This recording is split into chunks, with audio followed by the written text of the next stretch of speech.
Hey, what's up, everybody? This is your boy Kenny, and this is How to Get Away with Murder, Season 4, Episode 12. And the name of this episode is Ask Him About Stella. Again, I apologize that this review was late. I had a crazy weekend, but I'm glad to finally give you guys this review. But yes, this episode was everything, and it really opened my eyes to who Dr. Isaac really is. And lo and behold, I was blown the fuck away. So let me get started. Okay, the episode picks up after he gets, cross-examined, by Laurel's father's, attorney, and they pretty much said that there's an ongoing investigation about him and the murder of his daughter Stella, saying that he was the reason why she died. And they even came up with saying that it was impossible that the reason why you killed her was because you were molesting her. And all of this shit. So, we actually see Dr. Isaac's in his car. He screams because this is after he got cross-examined on the stand. And he's about to call his ex-wife Jacqueline, because Jacqueline is usually his go-to, but he decides not to.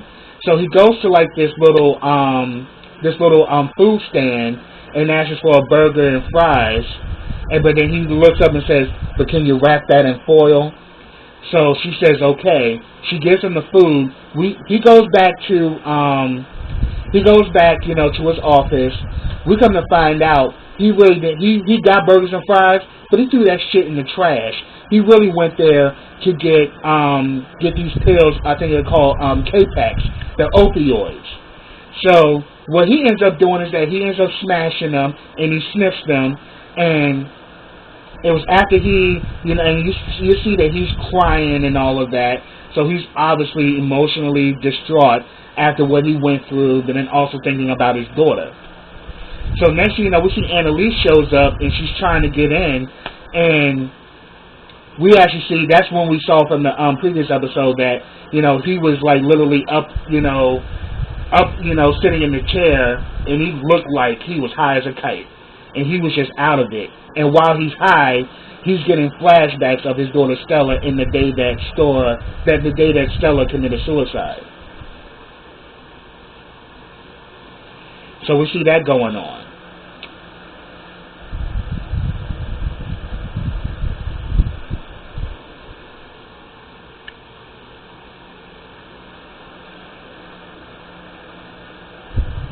My bad. Okay, then we get a scene with Bonnie and Frank. He pretty much gives her some devices to help her, because Bonnie's shaken up because she knows that Denver's onto her, and she knows that Denver has the power and the means to take her out. So she's really shaky now that she's working in the DA's office. And then he pretty much says that, he also lets her know that he's got intel about Laurel's mom meeting Wes a day before he died. So she was like, "Are you gonna tell this to Laurel?" And he's like, he was saying that, I want to wait until after, I want to wait till later. I don't want to tell her now. So pretty much, Bonnie's like, "Whatever, Frank," and she kind of goes off. Then we see Laurel is there with the crew. She pretty much says that, she done sent her mom away, but she's going to call her mom once she gets, a chance to visit her son. And Annalise checks in with them about the class action case. Connor is very adamant about it, and he is just like taking it over. Like, he's more like, "Yeah, we're going to do this, and we're going to come up with a solid case." And she's saying, "Okay, you guys work around the clock." And then, like, damn, Mikhail's like, "Are we getting paid for this?" I'm like, "Mikhail, if you don't sit your ass down, you stupid bitch. You kind of ruined that when you went on the damn suicide mission that Laurel put you on. So you damn near put your life in danger listening to Laurel's ass. You shouldn't be, your ass need to be, back under Annalise so you can learn how to do shit the right way." She be getting on my nerves sometimes. I love Michaela, but Michaela sometimes can be a mess. And I can't stand Laurel. You already know that. But she pretty much said that, look, I really need you guys' help, so please just get the work done. Then after she gets off the phone, we actually see that she was actually at Isaac's office. Isaac finally shows up. She's like, what happened? Why you didn't call me back last night? He was like, well, I went to a girlfriend's house. And she pretty much says that, this whole investigation thing, I know you didn't do this. I know it's not true. And I got Bonnie working on it. He's like, Bonnie? He's like, yeah. She's like, you two practically were at each other's throats. And she's like, yeah, but we're working together now, and we're going to get to the bottom of this. And he pretty much, and then he kind of confessed that, I was here last night. I wasn't at a girlfriend's house. I got high. So, of course, this definitely shakes up Annalise. And she says that, was it heroin? She says no. He says no, it was K-Peds. It's an opioid. And he says, I've been 23 years sober, and I threw it all away after one night. And pretty much she says that, look, you need to go and get help, but I will go with you. So we see they go to breakfast and they bond in, and it's just like thinking that, yeah, they really do have a good, they have some good chemistry with each other. She talks about, like, man, they talk about, like, addiction and all that. She was saying that, yeah, there was cocaine on my campus when I was in school. This is Annalise talking. But, yeah, there was free cocaine and everything, but I didn't want none of that. Once I found vodka, I was good. But then he says that he started drugs after he graduated after undergrad. And then he said that he moved to New York. He was like a musician, and he wanted to try things, and he tried everything. And he said that it got to the point where I was homeless. I didn't have any conversation or any connection with my family. And he said that one day I was just in this store, and this girl in front of me was pretty much arguing about a bag of potato chips that was already open, and she, and pretty much the clerk there told her that he had to get the manager for her to, get her money back. So, of course, he's kind of like, like, what the fuck, because he's obviously, trying to get through the line. But then she apologizes to him, and she says, I'm sorry. And she says she smiled, and she said that from that moment, I wanted something different. And we come to find out that the person he's talking about is his ex-wife, Jackie.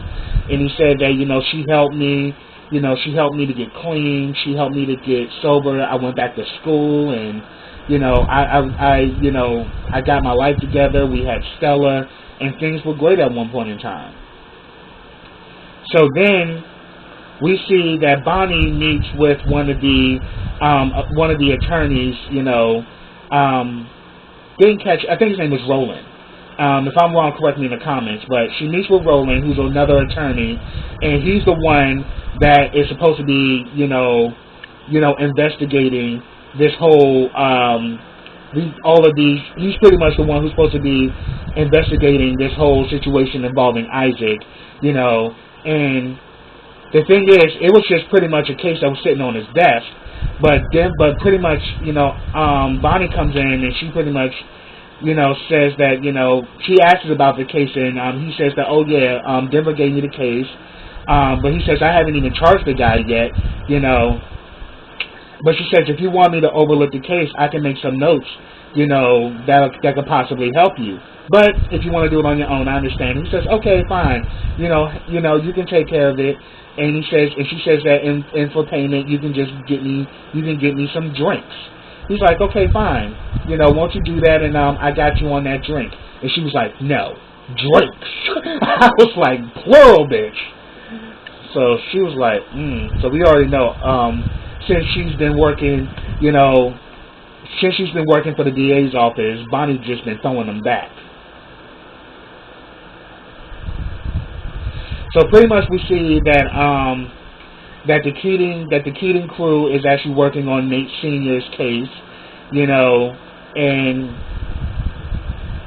we also see at the same time Annalise, Nate have scheduled a meeting with Nate Sr. And he pretty much tells his story of how he was like railroaded by the system. He said that, yeah, I was a thief. I stole, from my family. She's like, but you were stealing. She's like, when you got kids to feed, you'll do anything to care for them. You will rob, you will steal, you will do whatever. And that's what I did.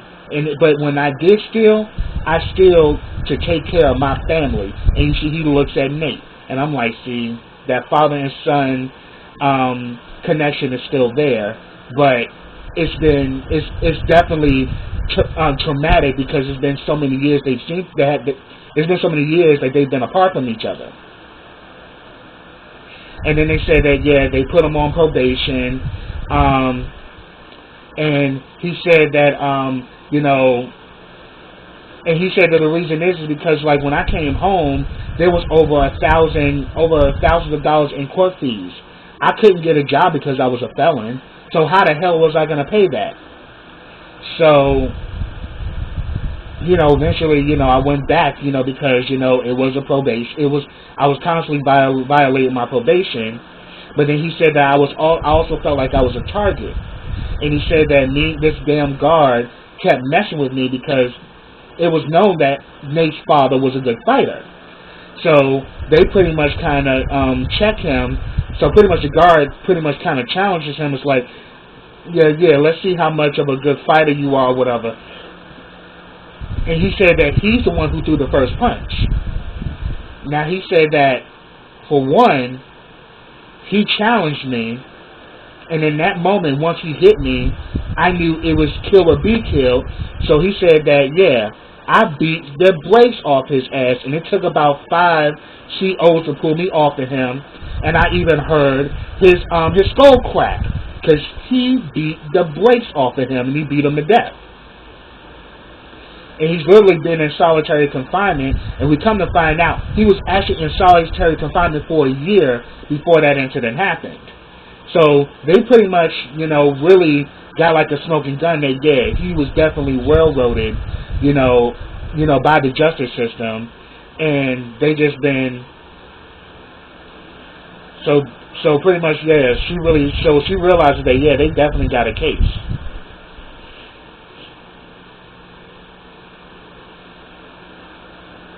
So finally, Annalise thinks that finally she got the case, and pretty much, while she was meeting with him, and he was giving her the information, the Keating crew was coming up with an opening statement.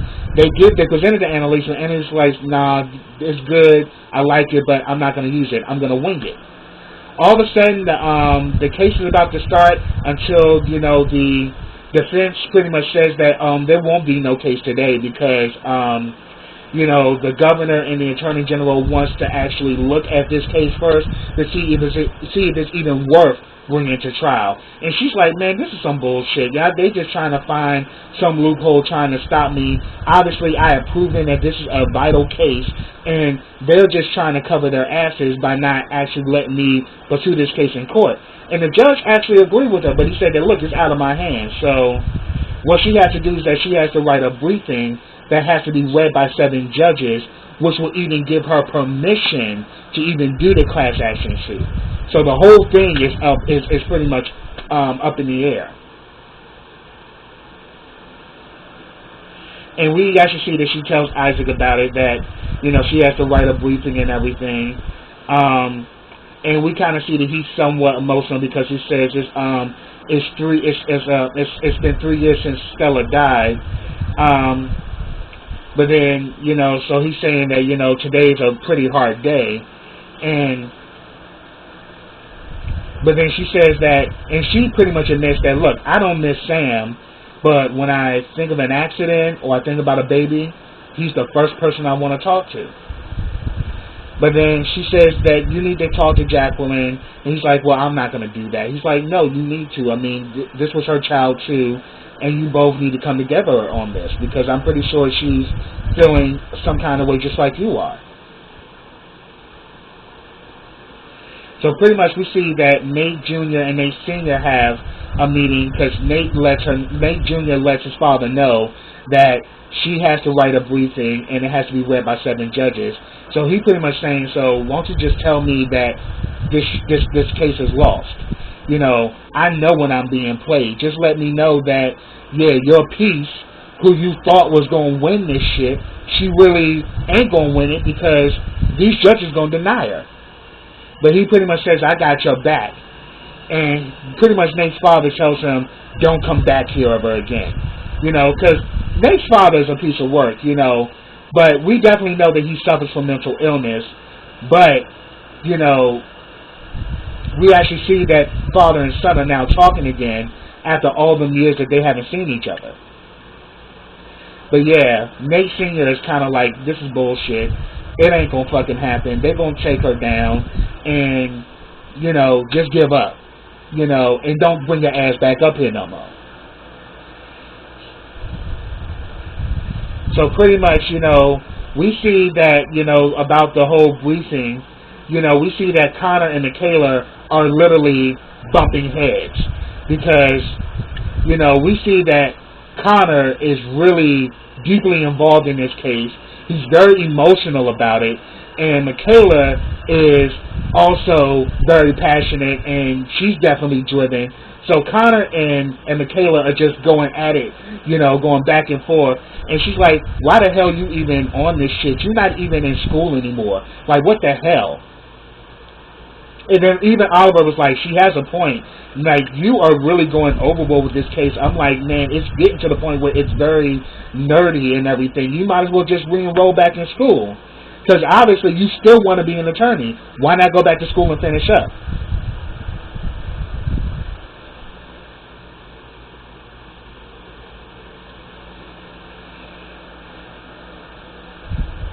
Okay, then we see that Bonnie and Frank meet up again. And he kind of makes the link that the mom and that Laurel's parents are working together. But she's like, you need to tell Laura about this. But Frank was like, no, I want to wait until after she sees the baby, and I'll let her know about the connection.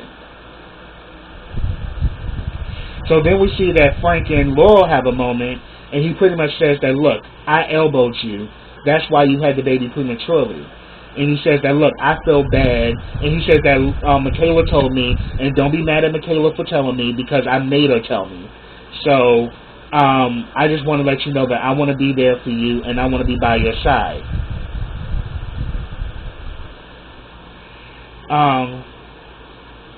So pretty much we see next that Bonnie and Annalise meet up. And, you know, Bonnie's actually working on Dr. Isaac's case, you know, so she's been researching it. And she said that he did CPR, which is why there was a delay in calling the police. He did try to resuscitate her. And there's proof that that's what happened, why the bruising and all of that, is that he was trying to save her life. But then we come to find out she overdosed on K-Pax, the same damn opioid that he was sniffing in the beginning of the episode. How the hell did she get access to that shit? So this definitely rings an alarm that, yeah, you know, something is more to this story than meets the eye. So immediately, Annalise goes to Dr. Isaac. Did you give your daughter those drugs? And he pretty much says that 3 years earlier, she was home because she had dropped out of college. And 3 years earlier, she found the pills, and she literally took every single pill I had. So she said, she's like, well, I thought you were sober for like over 20. She says, I thought you were sober for 23 years. He looks at her and was like, I lied. So that means to tell me this motherfucker been a junkie the whole damn time. Been working as a damn psychiatrist, but been getting high this whole damn time. So he says that, give me a second.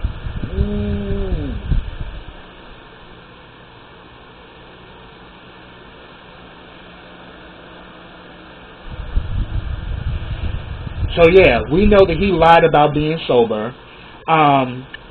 Pretty much also in the scene, he personally feels responsible and it's his fault, and it is because she had no business having those drugs where she can have access to them. And pretty much what we see he does is that he actually fakes the crime. He texts Jacqueline on Stella's phone saying, "I can't take anymore. Goodbye." So the whole suicide thing was all a front. She didn't kill herself. She just overdosed on K-Pads. And instead of him having to take the blame and knowing that he was responsible, he shielded Jacqueline from the truth. So all this time they thinking that their daughter killed their damn self. The whole time we thought she killed herself. No, she ended up overdosing on some drugs that Dr. Isaac's old junkie ass had laying around the house. So we now know that Jacqueline has no idea of how her daughter died. And it just goes to add the kind of person that Dr. Isaac is. He's showing them junkie ass tendencies. And it gets even worse. So I'm going to get to there. So pretty much we see that Bonnie and Annalise meet up again. And Annalise tells Bonnie, convince Denver to close the investigation or get the DA that's on the case. Try to get him to close it. And we see that Annalise writes the briefing, which really talks about, criminal negligence, and she also talks about racism and how, people who are poor and minorities are railroaded by the justice system and that they don't get the justice that they deserve. So there's a lot of them, a lot of people who are incarcerated that didn't get a fair trial. Not everybody in jail is guilty. So she literally writes this in a briefing that she's going to give to these judges.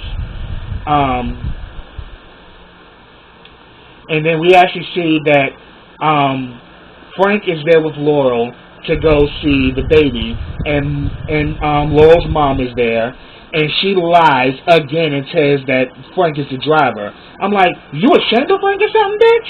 You always jumping on Frank's dick, but you don't want to claim him as your man. Why is that? And he's been the one that's been there for you, through thick and thin. But she won't even acknowledge him to her mother. So the mom is like wondering, why is this guy here? He's the driver. He should go. And pretty much she says that, and also, her father was supposed to have been there too. The father had to be present. But she says, oh no, I called your father. I told him that you should be alone to have some personal time with your son. So we see the baby, his little chocolatey self, looking all caramel. The baby looks so adorable. So this is the son between her and Wes, and she decides to name him Christopher after Christoph, which was Wes's real name. So I thought that was cool, and she's like, that's perfect. But I'm already looking at Laurel's mom like, Laurel's mom's on some bullshit, and I think in time we're gonna find out the connection there.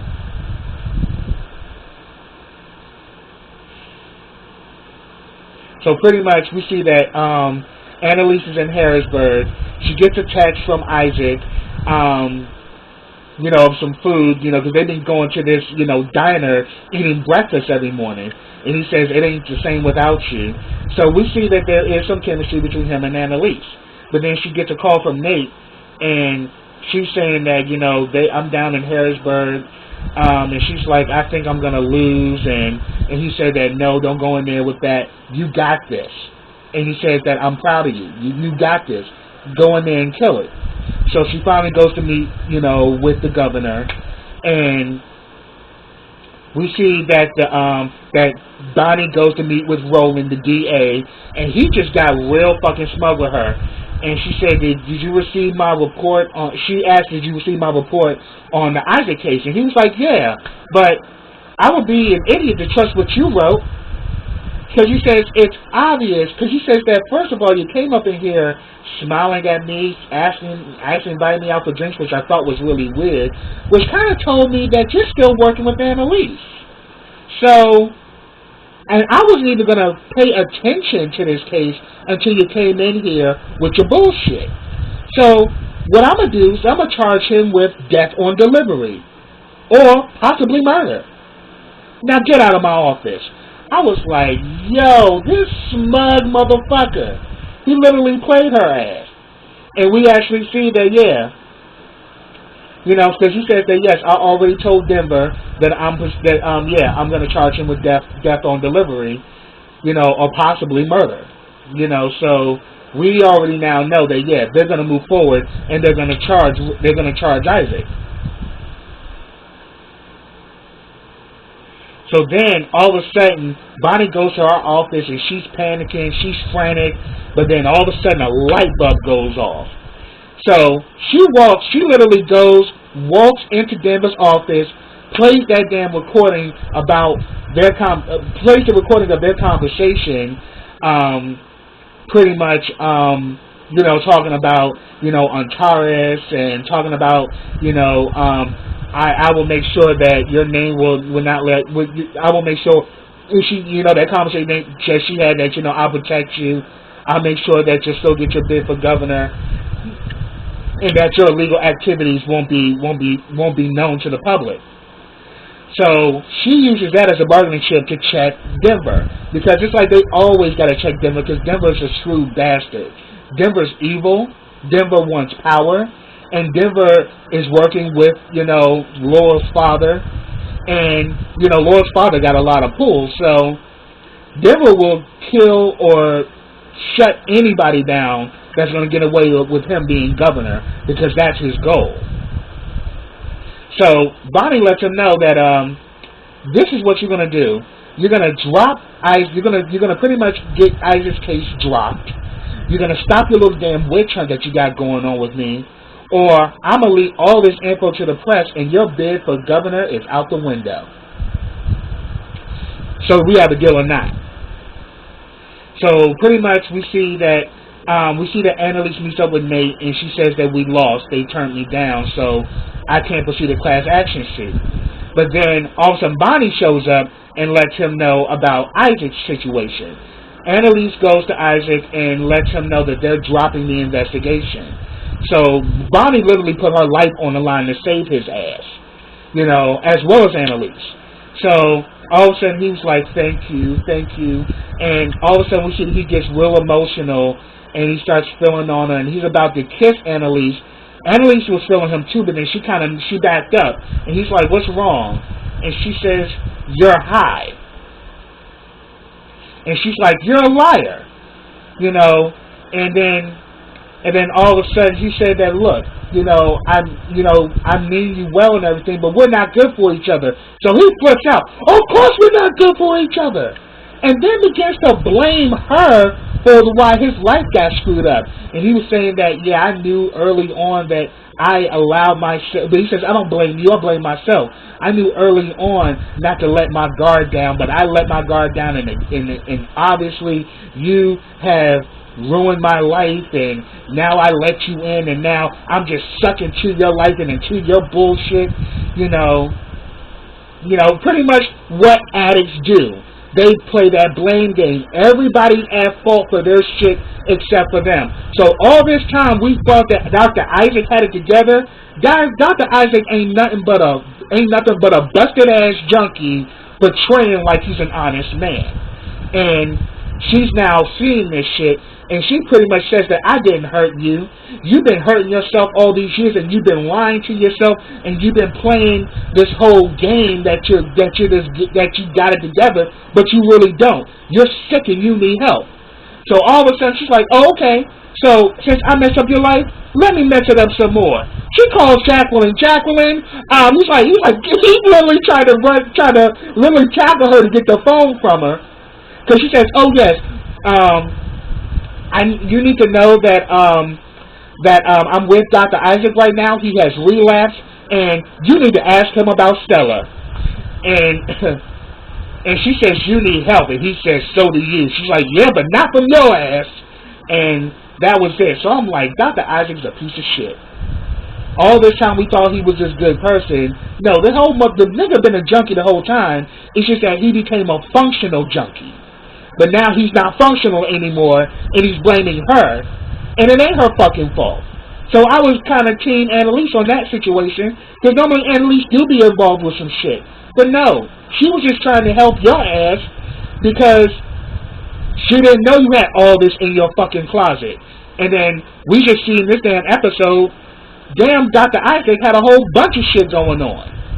So really, it's your fault that your daughter's dead. And you're lying to your ex-wife about it. So, yeah, that whole situation was a mess. And then we also see that Bonnie is definitely in fear. She got a gun in the house. She's calling Frank, and she asks Frank to move back in because she's scared. You know, she wants to, you know, she has immense fear that Denver's going to come after her. But he says, okay, I'll move back in, and, you know, I'll be there in a little bit. You know, and we see that he's taking care of something. But actually, he's there to meet up with Laurel's mom, and he says that yes, a day before, and he pretty much pulls out the picture of her sitting down with Wes, and he was saying, "So tell me, how do you know Crystal?" So of course, back at the house, the guys are kind of like, you know, are kind of down in the dumps because you know the class action case is done. You know, but Michaela is not giving up. She says that that's just y'all. If y'all can accept defeat, I'm not accepting defeat. I'm gonna find a way to fight this shit. Because in their debates, they were talking about, you know, we can take this to the Supreme Court. You know, we can take this even a step higher. And we also saw in this scene that Connor decides to go back to school, and he actually says that, yeah, I got a wedding to plan, so him and Oliver are going to get married. The question is, will they make it to that day? Because we already know that damn Oliver has been feeling some kind of way when it comes down to Simon. So we're going to have to keep our eyes open to see what's going to happen there. But pretty much we actually see that Michaela runs into Annalise. She's saying that we still have a case. We need to take it a step higher. And Annalise is like, what are you talking about? She said, we can take this to the Supreme Court. And she says that we're never going to get this to the Supreme Court. She says, yes, but we need someone with power and influence that will help that will actually be the face of this case. And I know who that person is. Annalise goes to Middleton University. And she actually goes to see that there's a person who's actually going to be speaking, you know, to the students. And pretty much it's how to get away with scandal. And it's none other than Olivia Pope. So now we're seeing how the crossover is going to happen. But I think it doesn't come back until 2 weeks.